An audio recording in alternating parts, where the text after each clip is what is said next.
This episode is sponsored by The Power of You, a leadership resource for entrepreneurs, solopreneurs, and anyone intent on developing their leadership impact and supercharging their career. For more information, check the podcast webpage or show notes. Hello, and welcome to another episode of The Soul of Business with Blaine Bartlett. I am your host, Blaine Bartlett. I'm going to lead with something here that I normally don't when I'm introducing a guest and when I'm introducing the topic of where we're going to be kind of pointing today. But I want this is a quote from a publicity form that I got about a book that we're going to be discussing here. The leaders of today should not be the leaders of tomorrow. When I first saw that quote, it was kind of like, yeah. I mean, those of you that have been listening to this show for some time, I've spent 45 years in leadership development, working literally around the world. I've worked with almost 400,000 leaders personally and in groups and whatnot. And I am very clear that the leader of today should not be the leader that takes us where we need to be tomorrow. There's just too much baggage, I guess is what I'm going to call it here. And we'll unbundle that term in a minute here. But there's just too much carried forward. Most of us have got some pretty reified ideas about what leaders are supposed to be and how they're supposed to show up and what they're supposed to do, none of which holds water any longer. I mean, and I'm very clear that declaration on my part, that assertion on my part is grounded in fact. I mean, we look at what we have in the world today, and it's a function of an archaic leadership mindset, and it's destroying our planet. It's destroying our people. Our societies are held hostage by leaders that think they know best, and that's a non-starter for where we're heading tomorrow, and actually where we're heading today and where we're hopefully going to land tomorrow. My guest today, and I'm going to just kind of make one more quotation here. This comes from Doug Gardner, who was the former Deputy Assistant Secretary General at the UN. Maria, sorry, Maria Brinck. People get it wrong all the time. Don't worry. I know. Bless you. Maria Brinck offers a bold, visionary blueprint for the kind of leadership our world urgently needs, one that is rooted in collaboration, compassion, and courage. And he goes on to talk about her insights being both deeply personal and globally relevant. But what I'm interested in here is a different kind of leadership. And she speaks so elegantly to this topic in a new book that she's got out. It just came out this year. It's called The Leadership We Need, a New Mindset for a Brighter Future. So, Maria, welcome to the show. Thank you so much, Blaine. I'm so honored to be here. It is my honor to have you here, truly. I've spent some time perusing the book, and just given my come from, there was literally, when this came across my desk from your publicist, I read what they sent me, and I was going, I can't not have her on this show. It's good. It's kind of like, yeah. I'm glad to hear. We need to have a conversation. So, yes. The idea of leadership, first of all, I'm going to jump ahead of myself here. This is the soul of business. I'm going to come back to that question in just a minute. But the idea of leadership, and I mentioned this, most people's models of leadership haven't changed since Hannibal came across the Alps with the elephants. I mean, we are thousands of years into an old, tried and true command and control centric military model about getting from point A to point B and muster the troops, and I'm the boss, and away we go, and Patton standing in front of a big flag, and all of the stuff that kind of goes along with that. That is not the kind of leadership that you're addressing here at all. And my book over my shoulder here, Compassionate Capitalism, A Journey to the Soul of Business. Compassionate capitalism is different than crony capitalism. Compassionate capitalism, capitalism has got an incredible amount of promise, but it's gone off the rails. And it's gone off the rails because of the way that leaders have approached how they conduct business. And they conduct business typically without cognition around the ripple effect of the decisions that they're making, the impact that they're having out there in pursuit of that bottom line, that quarterly objective, that P&L number, all of that stuff. For you, how do you define leadership? Well, just start with that. And then I'm going to circle back to where does this all fit into the soul of business conversation here. But how do you define leadership? Well, I define leadership, and it's interesting because I have a few definitions in my book, and there are actually a few definitions. Yes, but there are. My personal definition is really around the mindset that you have, because the mindset is how you show up as a leader. And you really need to have the right kind of mindset. And that is why my book is called The Leadership We Need, a New Mindset for a Brighter Future. Yeah. Because that mindset decides how we show up through our thinking and our emotions that then affects our actions and behaviors. So it all starts with the mindset and the right mindset. And then, leadership, as it has been in the past, is very much being about being an influencer. If you can influence people and draw kind of the crowds, be a magnet, if you will, people will follow. That's a whole nother discussion. And we can also go there. It's wherever you want to go, Blaine. But there, I would like to put a little bit more focus on the followers, because we're always going to have crazy people and crazy leaders, but it's really up to the followers to change our current trajectory. And Yeah. it's not looking so good on all fronts.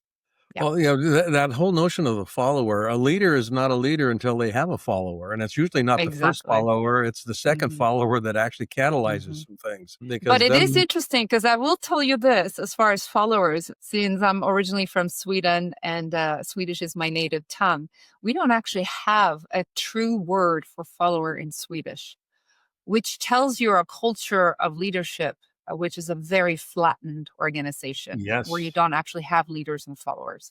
So it kind of depends where you're at in the world, but I do know what you mean. You still need to attract, but the leadership there looks very different. And that's also maybe another podcast. We can go in Yep. so many directions here. Yeah, I spent a number of years working with companies in Sweden. Yeah, Oh, this was the early part of my career, and yeah, and to the point about there are different ways that leadership shows up around the world. Yeah, when I lived in Japan and led which at the time was one of the largest consultancies in Asia, and the leadership mindset of an American was fundamentally different than the leadership mindset of a Japanese.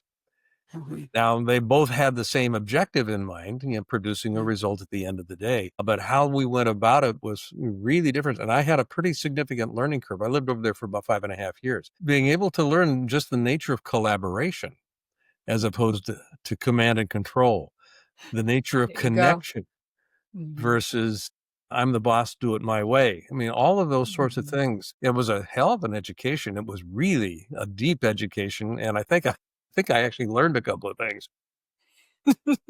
Imagine that. Imagine that. Yeah.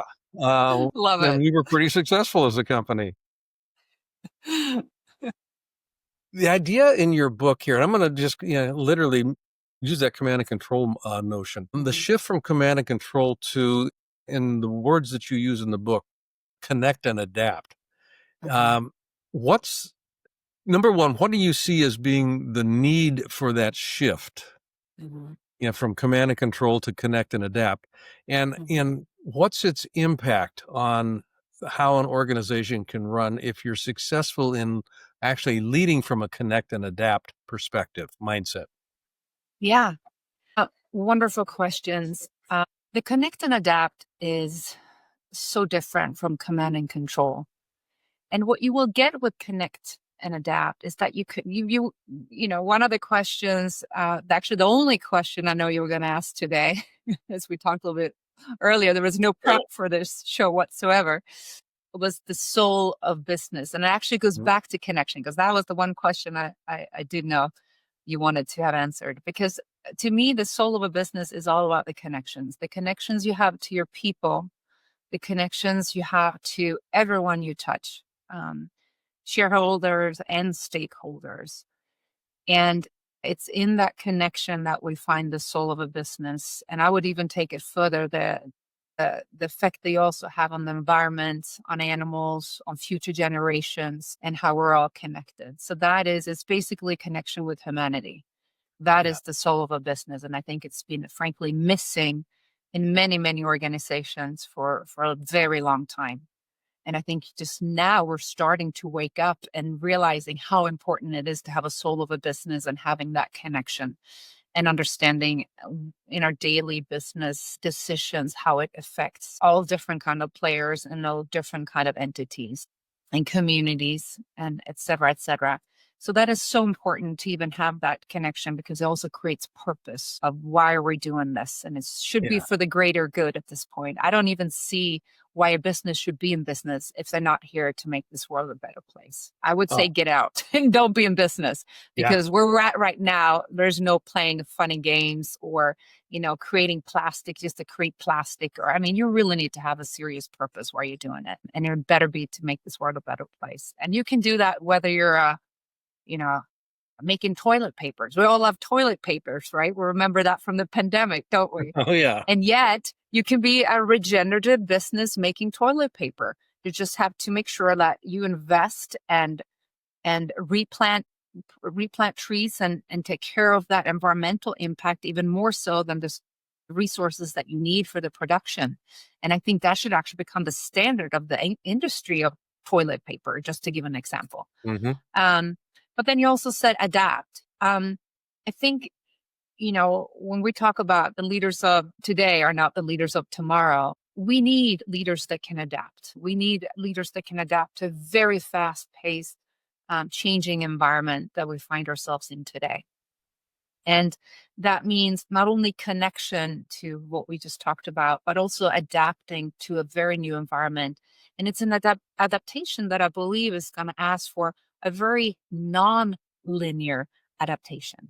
What I mean by that is it's no longer, even with AI, we can see that it's very linear. People will push back here a little bit, and I'm not a specialist or expert in AI, but the nonlinear of thinking about what I call also the feminine qualities are going to become more and more and more important, Yeah. not only in the age of AI, but in how we lead businesses. Because you can look up 1+1 = 2, but that's not going to be your competitive edge going forward. It's really going to be the nonlinear, the feminine within all of us that Yeah, is I going to set agree. you apart. Yeah, a linear approach is continuously drawing on the past. I mean, that is literally by definition, a linear approach Exactly. to scaling. Yeah. We use what worked before and just carry it forward. This quantum shift, this phase, and I don't want to get esoteric here, but literally what we're looking at is a phase shift from my perspective. It's a phase shift where Yeah. what can be is not, yeah, yeah, is not a extrapolation of what has always been.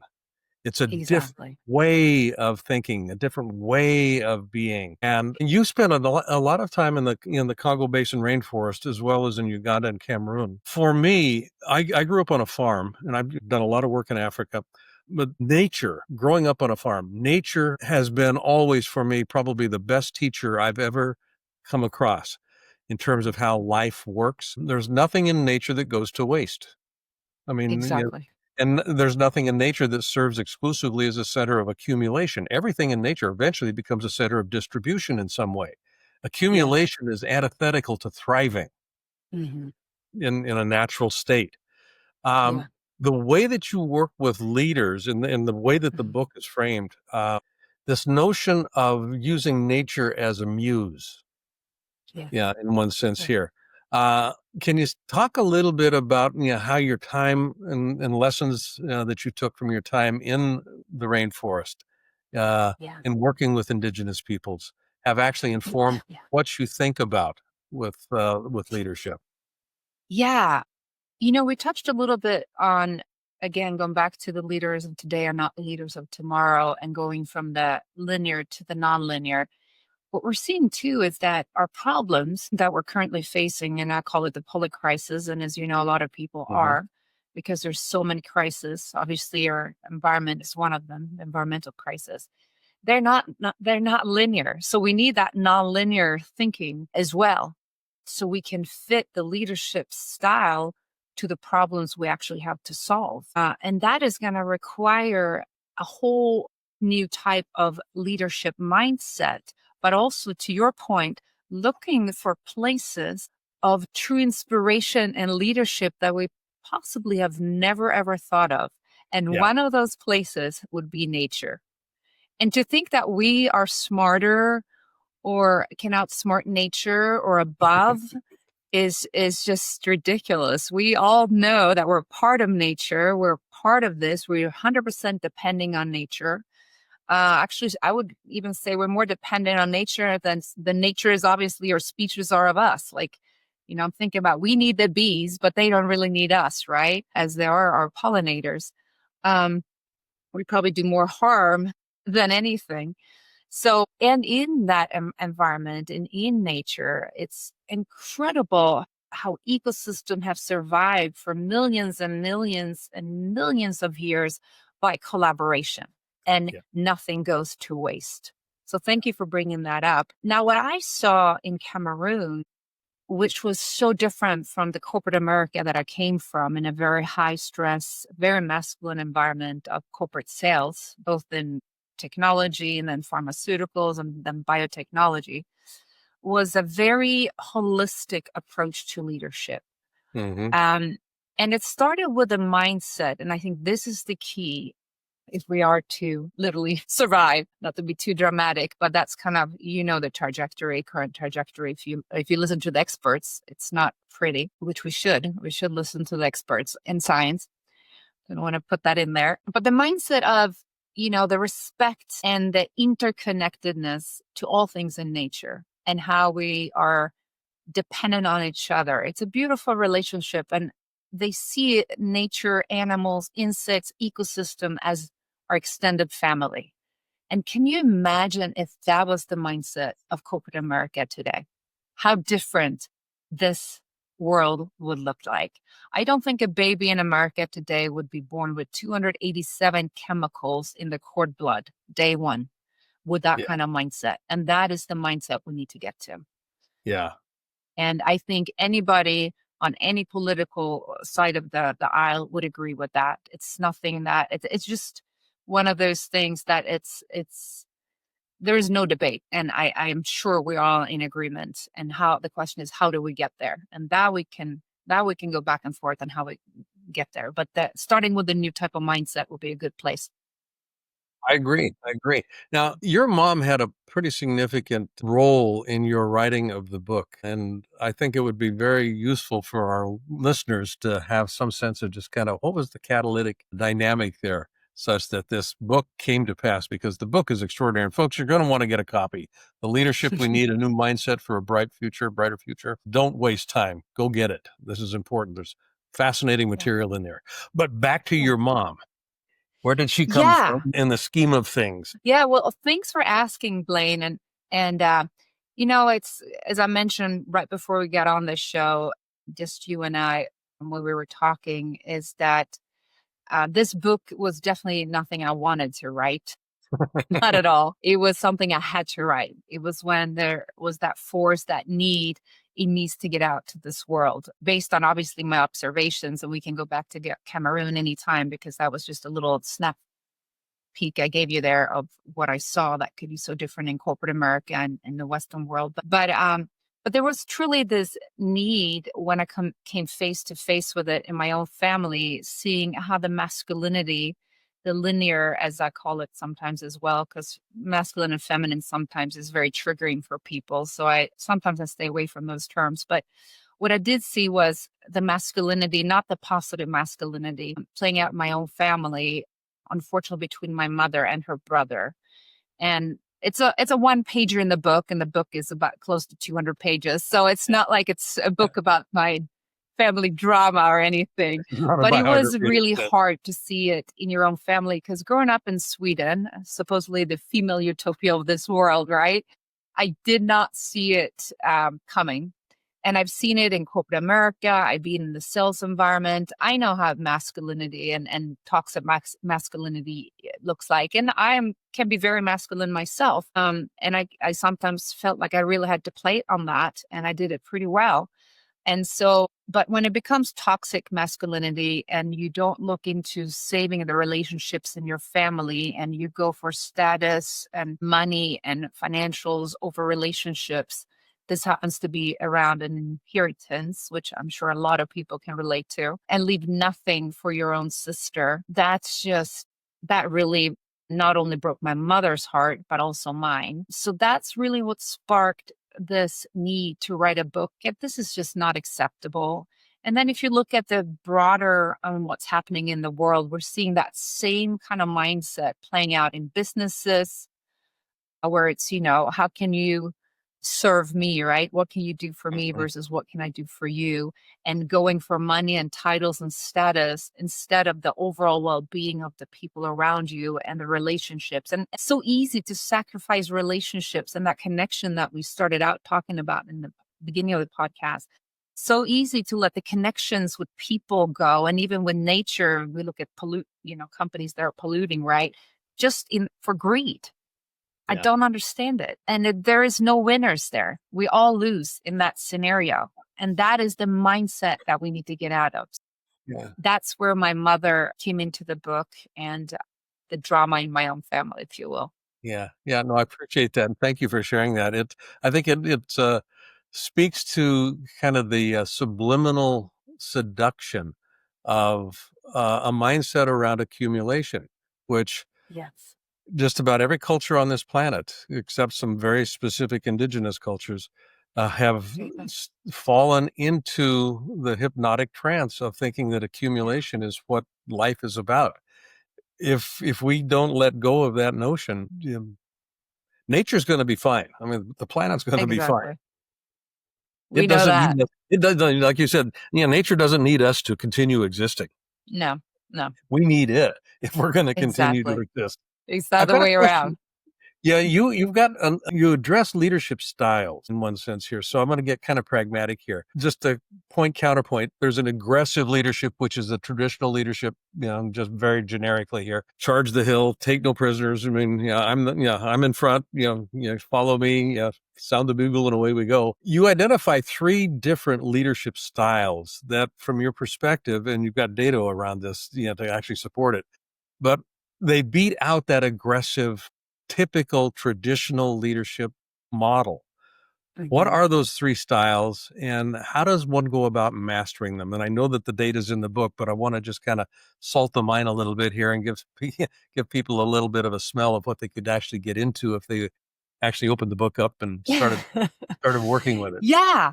In the book, I identify kind of 3 pillars of leadership to get to the mindset that our future depends on, truly. And then I have 10 kind of micro steps on how to get there. And there are 3 on each one, and one has 4 to be more specific. But putting those aside, because that will be more of a training specific. And I think here we can stay more high end. So the 3 pillars that this type of leadership depends on is 3 things. And I can give you example of each, but the first one is to have a full representation of humanity, leading humanity. Mm, That's number one. Currently, we looking at 10,000 years of a very monopolized leadership. Not only men, but a hyper masculine men. We're talking about the command and control, very aggressive. Frankly, Blaine, I'm sure it had its purpose for survival back in the days when things were a little bit more unpredictable and there were barbarians. And maybe I would have liked one of those leaders back in those days. But today, as much as these same leaders are trying to get into our mind that same kind of fear of barbarians at the gate, of course, the barbarians look different depending on the situation. Currently seems to be very much here and in Europe based on immigrants being the mhm, barbarians, according to these same type of leaders.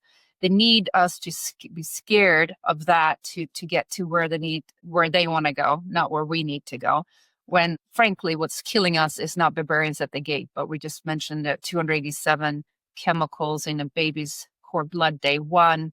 You look at diseases, you look at the life expectancy in the United States is currently going down. You're looking at our climate crisis, unregulated AI. As you know, I'm mentioning a few of these in the book. That's really where we need to look of what's truly is, the how do we barbarian. stay clear of the clouds ahead? So that's number one. And I can go into more example of how the specific leaders that I've identified that defines, how that looks like and how important it is. And number 2 is to widen our circles of connection. And I actually have it on the blackboard, whiteboard behind me, but I don't think you can see that, especially for those who are not getting the video with this. It's kind of what we touched on, what I saw in Cameroon in nature, where you really can connect to the broader, not just to yourself, but more so to people around you, to nature, to humanity, to ecosystem, to future generation, respect the past and the future generations. Then you tap into a much wider perspective of leadership and that connection to purpose. And you also get a tremendous amount of belonging, the feeling of belonging, which is so important. It just feels good, because it's not about you anymore. So that's number 2. And then number 3 is to do the inner work, whether you're a man or a woman, to find that balance between the masculine and the feminine that I mentioned earlier. We all have the masculine and the feminine. I can be very masculine, and in sales, I was very masculine. And ironically, I have command as my number 1 strength on StrengthsFinder, if you're familiar with that tool. So you want to talk about command and control? Yep. Here I am. So, but did I get to feel how shallow that is, and how a lack of meaning and purpose that command can have. It can be very isolating. You think you're the smartest in the room, and you're not sharing your best business practices because you want to win, and et cetera, et cetera. And finally, one day I woke up and I'm like, this is not fun. This is not even who I am. This is not who I want to be. And I think a lot of leaders feel that as well. But to do that, the work to find the connections, that's more feminine, the nonlinear, and bring that into your life. So we need that balance between, we need to be able to make money and pay our bills and all of that, but we also need to really start valuing the connections to our families and to people that we love, and to show a gratitude for above and beyond things and stuff. Yeah. Well, thank you for that. That's an easy digestion component here. There's basically 3 things here. And I love the last one. For me, and I teach classes and programs around the world, and I write about this. Leadership is an inside-out process. People give you what they perceive you're willing to settle for. And if you're not clear about who you are, you're going to settle for stuff that is not going to be in your interest or in the interest of the folks around you. Exactly. Yeah. Exactly. And the other thing I really like, when you have that balance, you can meet people where they're at, of all different kind of people. It just builds bridges, and you can also start picking up on where they're at in the process. And I think, building bridges is really where we need to go, not building walls. Exactly. Oh, I could not agree with you more. Absolutely, Maria. Where can people find the book? Obviously, it's going to be in the most typical places, Amazon and Barnes & Noble and booksellers around the world. But specifically, can they get it on your website? And if so, what is that website? Yeah, it's Maria Brinck. Make sure Maria is just Maria. Brinck is Brinck. And they can find it on my website, but they can also find it on Amazon. And the reviews are highly welcomed. It really helps out. And you can connect with me on LinkedIn under Maria Brinck.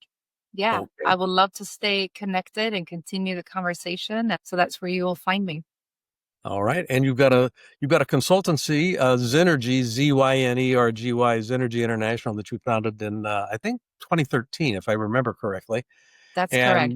Yeah. And that, if I've got this correctly here, I don't see that, but I'm assuming it's Zynergy.com. Would that be a good guess? It's ZynergyInternational.com. International. Yeah, so that will be my website as well. Okay. Yeah, they can go there or they can go under my name. Either one should take you there, if the tech guy got it correct. Okay, perfect. Thank you very much. Yeah, thank you, tech guy. Yeah, exactly.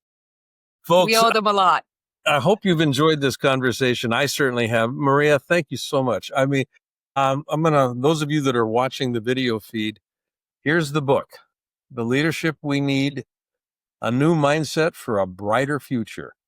Do pick up a copy of it, particularly if you are interested in the quality of life that we are collectively living on this planet. Our life is a function of the leadership that we find ourselves enmeshed with. And if we are following leaders that are not working to enhance the quality of our lives, all of our lives, find somebody else to follow, because you're not going to get where you want to go following a leader that got us here. We don't want to stay here. We want to go somewhere else. Okay. And the good news too with the book is that not only is it for current leaders, aspiring leaders, but it's also to find the leader within you. And I think we need more of that. We need more of self-made leaders wherever they are in our society. And I think it also prevents a little bit of the follower victim kind of thing, going for strong men. We really need to think about who's actually capable and qualified to lead. And the strong men has probably been great through history, but where we're at today with our current public crisis, we really need to go above and beyond and think a little bit bigger of who's capable and qualified to lead. And I think that book would help you to find that inner authority that you need to really pick good people moving Excellent. forward. Yeah. Okay. We will have all of this information on the show notes, folks. Thank you for listening. As always, as you continue your week, find a way to become more consistently a center of distribution in your life as opposed to a center of accumulation. When you find yourself as a center of distribution, life works a whole lot better in my experience. You can't outgive the universe, so you may as well just practice giving. Give a smile away, give a hug away, and give a big tip to a worker. Then just be a center of distribution. You're part of nature, so act like it. That would be my suggestion here. And until next time, thank you for listening. My guest today, Maria Brinck, CEO, president, founder of Zynergy International, and the author of The Leadership We Need, A New Mindset for a Brighter Future. Take care, and we'll see you on the next episode. This episode is sponsored by The Power of You, a leadership resource for entrepreneurs, solopreneurs, and anyone intent on developing their leadership impact and supercharging their career. For more information, check the podcast webpage or show notes. Hi, I'd like to ask you to do something for me if you wouldn't mind. If you like this episode, I'd like you to not only subscribe on your favorite site, but I'd also like you to give a rating. Ideally, a 5-star rating would be greatly appreciated. But I think more importantly also would be just some comments. That helps with the algorithm and it helps build the audience with this. And more than anything else, if you could invite somebody else to listen, just share this episode with a friend, with a colleague. And I'd like to see how we can grow the soul of business. I think it makes a difference. Thanks.